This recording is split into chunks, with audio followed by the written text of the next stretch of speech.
You're listening to the Back Home Network, presented by Homefield Apparel.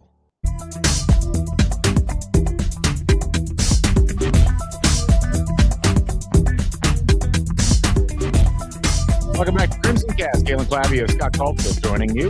It is Thursday, November 21st, and the week-long odyssey of podcasts continues here as we get ready for Indiana, Ohio State this weekend. Scott, we haven't done a preview episode all year, so you're inviting some cosmic forces that I'm not so sure about here, but I'm glad we're going to get a chance to talk about this game, one of the biggest in IU football history, and the lead up, the build up has been really fascinating to watch. So we're going to dig into that a little bit and just kind of talk about the overall vibe going into this game.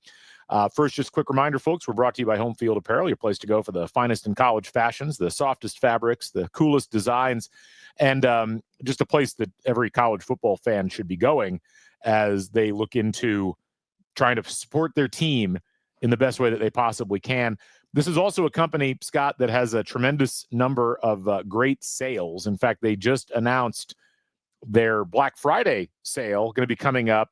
And if you're on the email list, you got a code, or you're on the text list, you got a code for 35% off for the next week, I think it is, for Black Friday and Cyber Monday. Homefield looking out for the people. We appreciate that about them. We absolutely do. So you can also use the code HOME23, get 15% off your order anytime. Again, Homefield Apparel, proud sponsor of the Back Home Network. Scott, let's dive into it. Indiana and Ohio State, a top 5 matchup. I mean, how are you feeling right now? We're here, man. It's wild. Yeah, I figured we had to do something. This is, one of the biggest games we've had, and since we've been doing the podcast. Let's start here. Let's talk about the lead up to this game before we talk about our thoughts on the game and kind of the overall reaction of things. I have two kind of thoughts about it. The first is this. I absolutely love the double standard that's out there right now.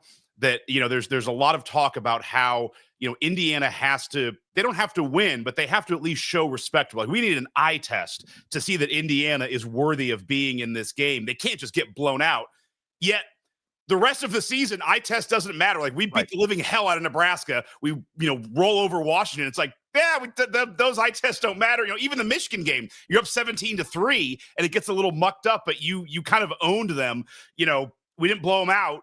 But so like that looks bad. Like, so the eye test against Michigan matters because we didn't blow them out, but all the other blowouts don't matter. It's like, I love, like, what exactly are we looking for here? Like, what is the eye test we need to have? That is one thing that I found very funny through all of this. Yeah, I mean, it's really even interesting when you think about the way that, like, Penn State right now, a team whose best wins are a sizable victory over an insanely overrated Illinois team, and a road victory against a USC team that has been tripping over itself the entire season, is somehow getting a huge benefit of the doubt, despite having lost to Ohio State at home.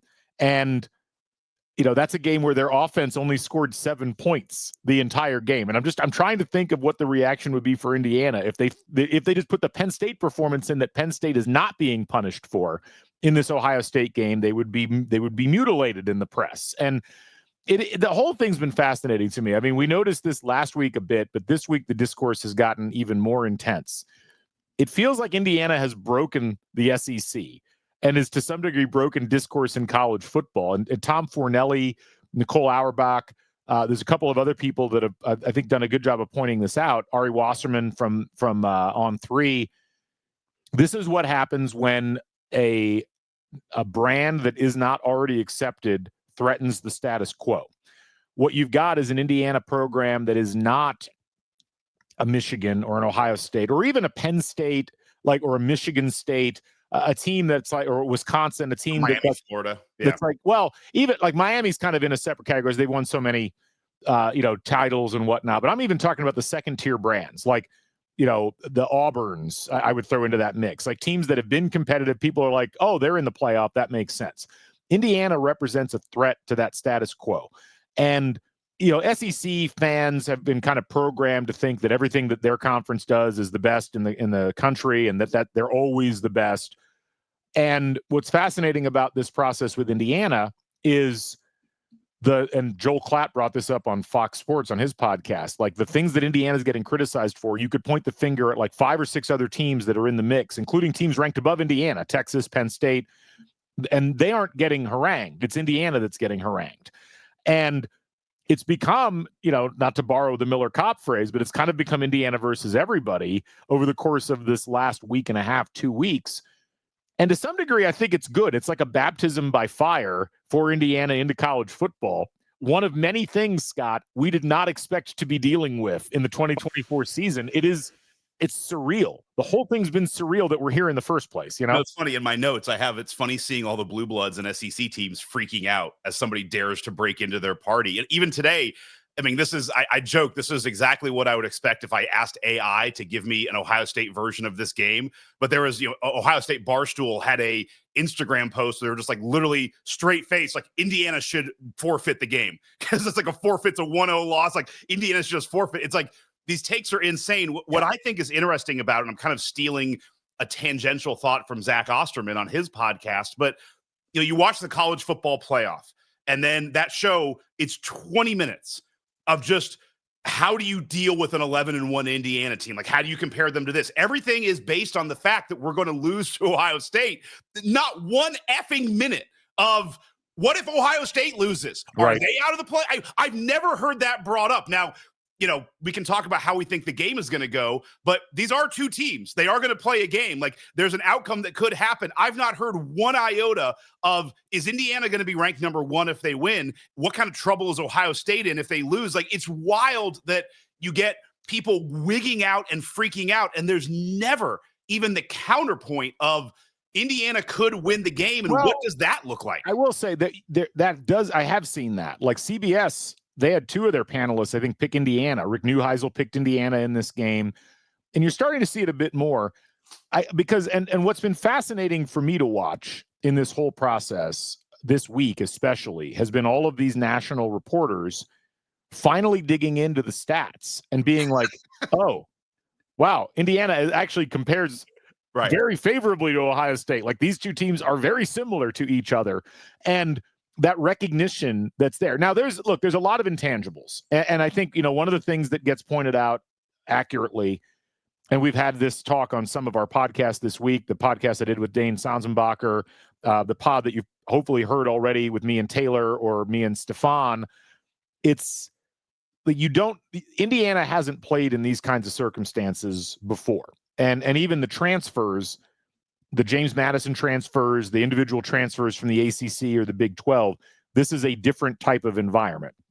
And I think a lot of the expectation the first level of expectation amongst the national pundits is like, well, of course, Indiana's a fluke, and of course, Ohio State's actually the dominant team here, and so they're going to easily roll.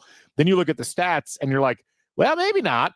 And so then it becomes, well, Ohio State's been there and Indiana hasn't. And I do think that is a big unknown. And it's the one thing that I keep coming back to in my head when I think about this matchup. On paper, and based upon the way these 2 teams have played, Indiana clearly has a shot, not just to be competitive, but to win. You just don't know how Indiana is going to react in that environment with that many people, with the pressure of it being such a big game, such a momentous game. But I also think Ohio State's got that pressure as well, because Ohio State's got a lot to lose in this game. They've already got a loss. I think a 2-loss Ohio State would still get into the playoff, but they have much grander aspirations than that. And so, yeah, it is very one-sided, and this is where you would hope that a team ranked in the top 10, let alone the top 5, would attract more direct analysis. But it's clear in a lot of the commentary, most of these people didn't watch Indiana at all. If they watched one game, and it was the Michigan game, and what they drew from the Michigan game was Indiana must not be very good because they're not blowing out Michigan, where it's like, that's one data point with a lot of specific items that you have to consider out of a much larger constellation of data points that all point towards Indiana being able to be very competitive in this game. It's just very unusual. Most people aren't used to seeing that with Indiana playing Ohio State on the road. And that, to me, is what's made this week so much fun, is so much of the discourse has been based upon the wrong things, I think. Right. Well, and it's being treated as like an oddity. Like, this is a really weird story.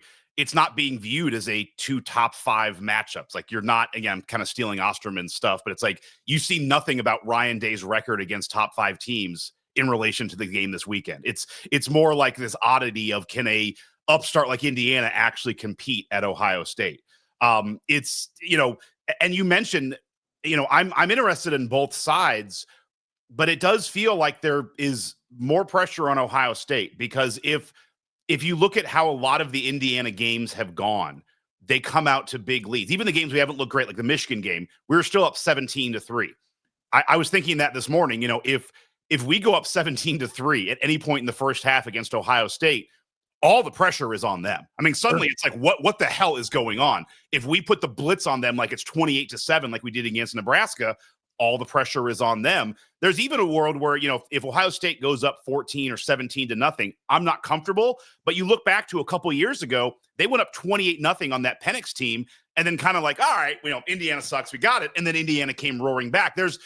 It feels like there's more paths for Ohio State to have pressure on them than there is paths for Indiana to feel the weight of the pressure, as weird as that sounds. No, I mean, it's kind of two sides of the coin, in as much as most of the analysis around the game and the actual playing of the game and the way that people think it's going to go, I've noticed a real turn in that analysis as people have realized that Indiana offensively far more resembles Oregon than resembles Penn State. Now, that you can say on the one hand that, well, IU racked up all of those numbers against teams that aren't very good, which I don't think is a really good way of looking at it, but whatever, you do you, straw person, or scarecrow. I guess scarecrow man. But the flip side, and I talked about this on one of the earlier shows, like, yes, give Ohio State credit for beating Oregon, or for losing to, or they lose to Oregon, they beat Penn State, they beat Nebraska. They racked up a lot of yards and a lot of statistical superiority in the other games that they played, which were not competitive and were not against particularly good competition. I mean, Iowa, Michigan State, Purdue, no, Northwestern, no, and then a bunch of MAC schools. It's like, this is not a murderer's row in terms of like where you've actually established your dominance. And so much for me is like, can Indiana handle the moment emotionally and mentally? And I have to give Curt Cignetti and his staff credit. You don't turn around a team's emotions and mentality the way they have already with this roster, a team that was expected to finish 17th in the conference, a team that hadn't played together in their current form before the season started. You don't do that and then suddenly forget how to reach those players mentally and emotionally going into a game like this. And I also think, if Indiana can overcome that, then it's a matter of, have they demonstrated that they can physically match up against Ohio State?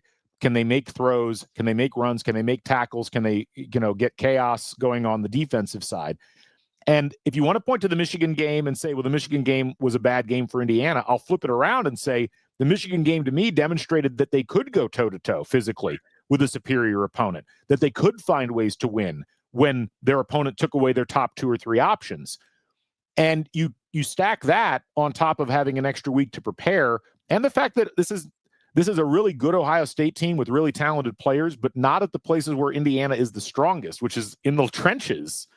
It makes for a really fascinating stew of things, which have made it impossible for me to have any sense of how the game's going to go. Like, I could not make a prediction right now if I tried, Scott. No, it's wild. I can see it going any different direction. One point about all the offensive stats, the other piece is never mentioned, is a lot of those were racked up with a backup quarterback for a game and a half, Yes. Half Nebraska. Like, that's just never also mentioned. Like, this team just kept rolling with that. I'm going to take the other side of the coin here for 1 second, though, that I mean everything I just said. And I don't like the double standard, kind of the pro SEC love that's out there, and kind of this, what the hell is Indiana doing? I will say this, and I do mean this honestly, that what is at stake here is I do believe Indiana, I don't think they're going to get their doors blown off, but I do think what would happen if they lose, 49-0, or they go down, 35-0 or 35-3 and just get throttled. As we can talk about that later, but I do think you're really putting yourself at peril to maybe getting bounced from the college football playoff. And it's just because it's big boy stuff. I mean, you would have a real argument that would be tough to compare. That's like, look, man, This is big boy. This is big boy football. You're trying to win a national championship here. It is one data point, but you really did not make the mark. And I think that's what's at stake here. As much as I agree with all of the double standard and the view and all that, like, I do think that is a real concern, is they cannot get their doors blown off. Because if that happens, I think you could make a real argument. It's like, yes, other teams had multiple shots, but it's like we're trying to pick a national champion here. Like, you've got to be able to compete with the big boys, at least at some level. So that is, but again, I don't think that's going to happen, but I just wanted to say that. Well, I mean, look, sure, I don't necessarily disagree. I guess my thought process on it is more this. I mean, first of all, I've wondered this for years. Where the hell did get their doors blown off come from? Like, what is that even like? That's probably a pirate thing. It's probably like entered the vernacular in the last 10 years, and I've never actually thought about it. And the more I think about it, it's like I don't really understand why that's a good phrase. And that's not an attack on you. I have another person I podcast with that says it all the time. No, it's fine. Did I say it wrong? It's like maybe no, you said it right. You absolutely said it right. But putting the doors blown off thing aside, I do think that it's interesting. The idea of what does Indiana owe college football in terms of its performance in this game. I mean, Texas hosted Georgia. Texas lost by double digits. What else have they done? Did they owe? They clearly didn't owe college football anything other than winning at Vanderbilt, I think, or whatever it is. Like, that feels like why is that okay?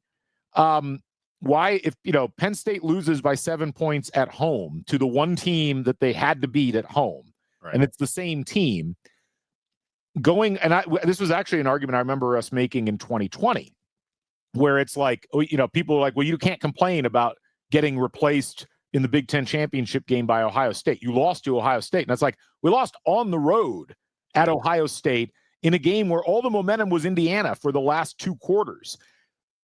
I always love how in college football, the location of the game matters until it's inconvenient for the argument. And then it's like, well, you lost to them. It doesn't matter. And I would say the same thing with Ohio State. Like, I don't punish them for losing at Oregon by a point. They lost at Oregon by a point. That's not a neutral site game.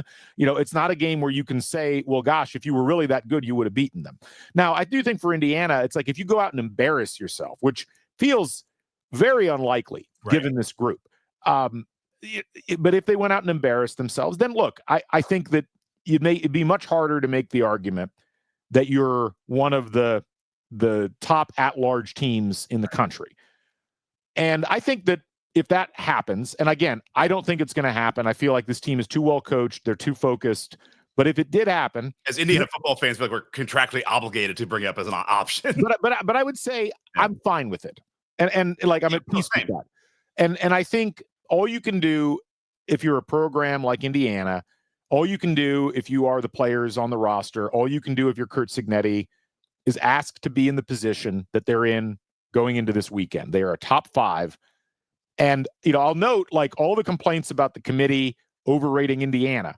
Indiana is 5th in the nation by a panel of journalists who vote every week, who didn't have Indiana ranked at the beginning of the season.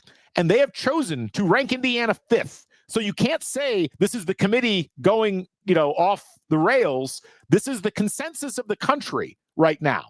And obviously you update that with a new data point because you get to see them play against a really good opponent on the road.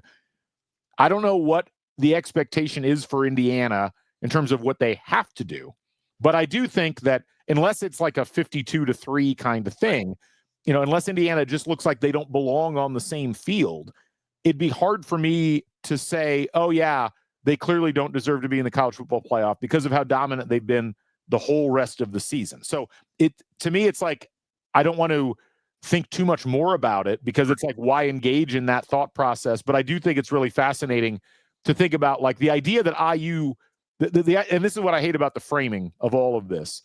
It's wormed its way into the mindsets of people that somehow Indiana owes it to college football to demonstrate that they are a force to be reckoned with. And it's like, they've done that already this season. This is not new. The idea that, oh, well, if they don't, within 10 points, that suddenly they just don't belong in the playoff at all. I reject that reasoning out of hand. Unfortunately, I'm not the one that makes those decisions, but fortunately, the committee is. And they have been pretty consistent in saying, it's not just about who you play, it's about how you play. And it's also implicitly, based upon their rankings, how many losses do you have? And it seems incredibly unlikely that even with a loss there, that Indiana would have more than one, and that still should matter. I got to say, I give you real credit when you make me laugh out loud on one of your other pods when you're talking about Kirby Smart. Where he's like, I just don't know what they're looking for. It's like, they're looking for wins, Kirby. It's a very odd metric. I think they're looking for wins. But I mean, the other thing at play here, too, that is just, I feel like isn't mentioned enough is when you take out all of the automatic bids by conferences, there are 8 at-large bids. They're going to be filled up by Big Ten and SEC teams. Like that is, you've talked about it a lot in the offseason. That is who's running college football. That's not news to anybody.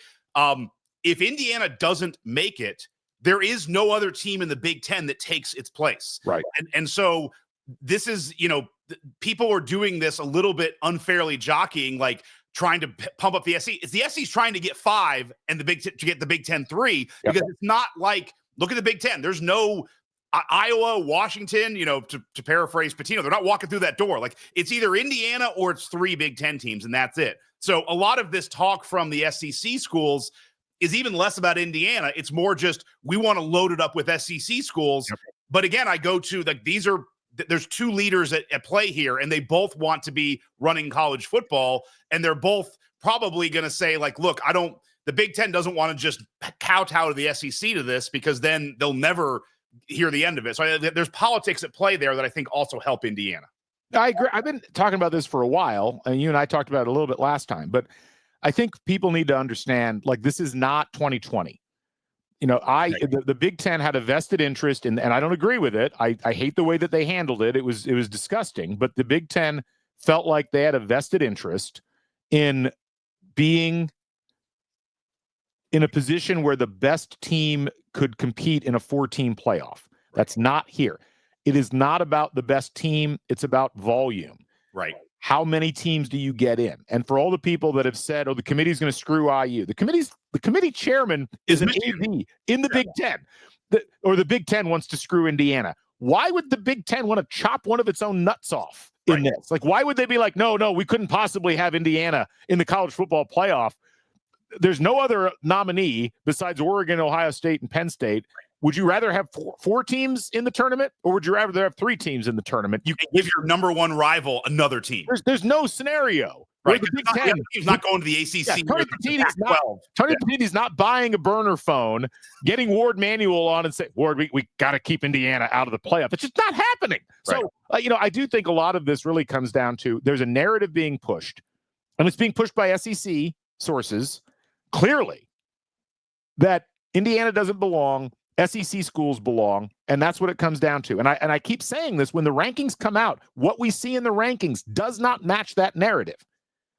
And so for me, it's like, even the scenario where Indiana gets blown out, I mean, it could be a bad day. Curtis Rourke could twist an ankle. Who knows? Like, there's all kinds of random things.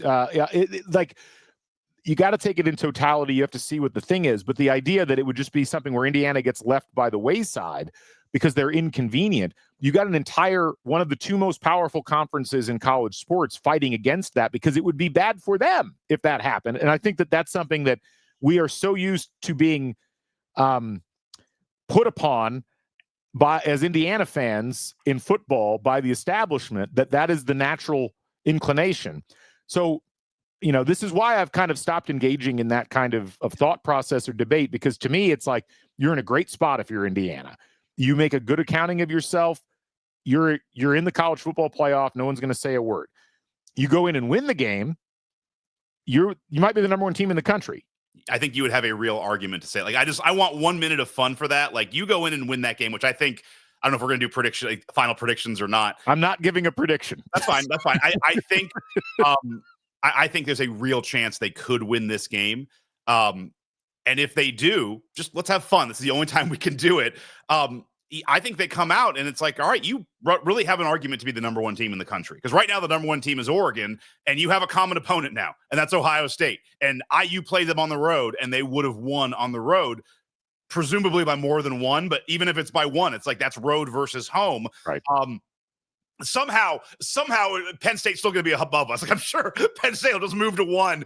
But to me, it's like you are the number one team in the country, and you probably should get that. And then, it would be a wild narrative to see what the SEC talks about then. It's like, well, are they really for real? Like, we'll have to see it if they can do it in the college football playoff. Yeah. Like, I mean, so much of this is hypothetical. And look, as we've talked about, like Ole Miss could lose to Florida, Texas could lose to Texas A&M, Georgia could lose a third game, Alabama could lose a third game, Tennessee could lose to Vanderbilt. I mean, there's so many things.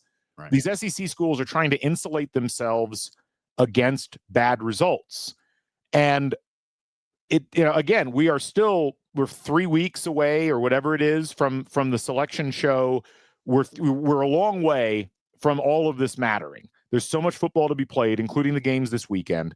So the discourse, while it's been entertaining, is ultimately meaningless. And so much of this really just comes down to what happens this week, next week in the conference championship games. There's a ton of football. There's a ton of scenarios. Even if Indiana loses this game and it looks despondent, or you get despondent because it looks bad for Indiana, there's a lot left to happen. Right.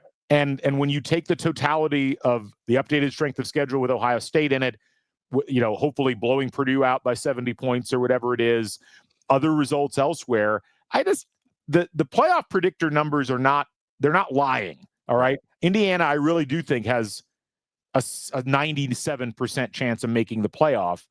And I think Indiana fans should take some heart in that. But I also think I just want all of everybody's energy focused on Indiana beating Ohio State, because I do think it's a possibility. The more I've dug into the numbers, it's going to take Indiana playing their best game of the year, and it's going to take Ohio State making some mistakes or not being able to handle Indiana from a physical perspective.